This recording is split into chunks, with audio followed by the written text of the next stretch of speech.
Hi, folks. I'm here to talk about scatterplots. Yes, scatterplots on the TI calculator. So, if you have a TI-84 or anything similar to that, one of the 84 versions, that is the simplest one. So, we need to input two sets of data. In chapter one, we inputted one set of data. And if you recall, we went to a very special place. It's the stat button, because I think we're in stats class. So, that seems to be normal. Go to stat and hit edit because you want to put or input new information. You're going to need to put it in a couple of these lists. I picked list 1 and 2 because they're easy. And I put in the same information I did on the last example, which is the 40-yard dash times on the left and long jump times on the right. As you can see, I've got 11 pieces of data showing here. If you look towards the bottom, you can see that in list 1, this is my 10th piece of information, so it's handy for checking to make sure you have the right numbers. I actually have 12 data points here, so I'm going to ask you to go ahead and pause your video, grab your calculator, and input all of this data in there. The more often you do this by hand, the more likely you are to remember how to do this when you need to. So these are numbers 2 through 12, and don't forget about number 1 up here.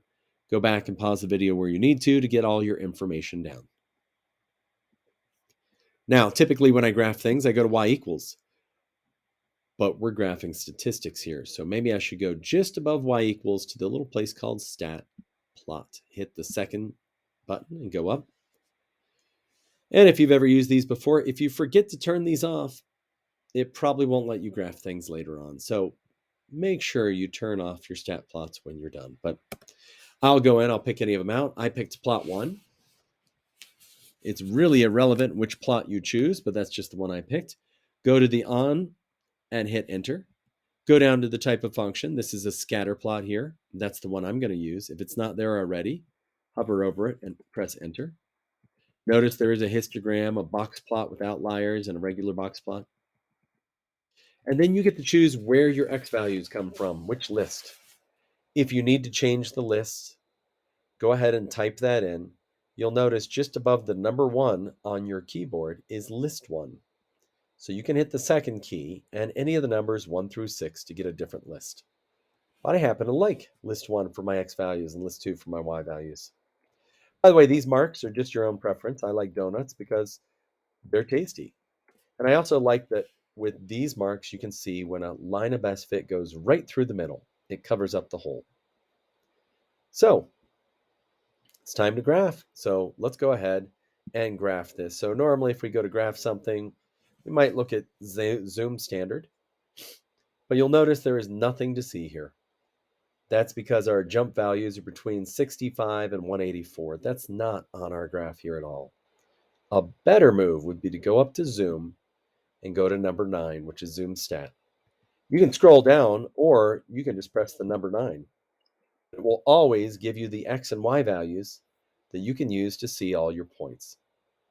If you want to remember which points are which, feel free to hit the trace button and you can trace each point to figure out where they are. Now, this is great. You can describe your scatter plot. We can talk about it using DOFs, but we've already done that. Eventually, we're going to come to make our own line of best fit. So you'll go back to the statistics button. And this time, if you want a line of best fit, you'll have to calculate it. A linear regression is just another word for line of best fit. Notice we also have a quadratic regression, a cubic, a quartic, even more linears and logs and all that. But if you want the line of best fit, just hit line of best fit. Make sure you put the right list in for the X and Y values. When you calculate that number, you can go up here, and in a future lesson, I'll show you a shortcut for how to get through this quickly to graph your own plot. But notice you can see the line of best fit, and it lets you know, are there any outliers, or how does this look? So that's the basics for scatter plots. It all goes around stat and stat plot. Zoom stat is also very useful for finding your data. That's all we have for now. Thank you, and I'll see you soon.